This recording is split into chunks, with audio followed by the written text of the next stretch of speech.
Do you think online communication through social media will replace face-to-face communication? Leo Fenn. No, I don't think social media will completely replace face-to-face communication. It is very useful for quick messages and keeping in touch with friends who live far away. For example, I can send photos to an old friend online, but I would still meet him if we need to talk about something personal. So, I think online communication will be part of daily life, but important conversations will still happen face-to-face. Leo Dion Wu Fen. No, I don't think social media will completely replace face-to-face communication. It is convenient for quick messages and daily updates, but it cannot show tone and facial expressions as clearly. For example, I can keep in touch with a childhood friend who lives in another city through WeChat or Instagram. However, for serious or emotional talks, meeting in person usually builds more trust. Chu Fen. No, I don't think social media will completely replace face-to-face communication, although it will keep changing how people stay in touch.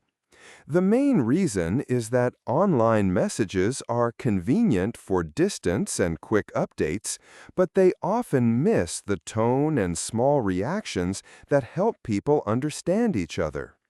For example, I can follow a childhood friend's daily life through photos and short messages, even if we live in different cities.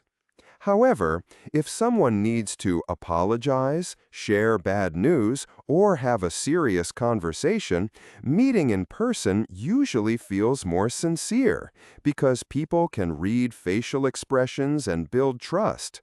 So I would say social media will remain a powerful tool, but face-to-face communication will still matter when the relationship itself is important. Padian Wu Fen. I don't think social media will fully replace face-to-face communication, although it has clearly become the default way to keep relationships ticking over. The reason is that online messages are efficient, but they strip out a lot of the small signals we rely on, like pauses, eye contact, and tone.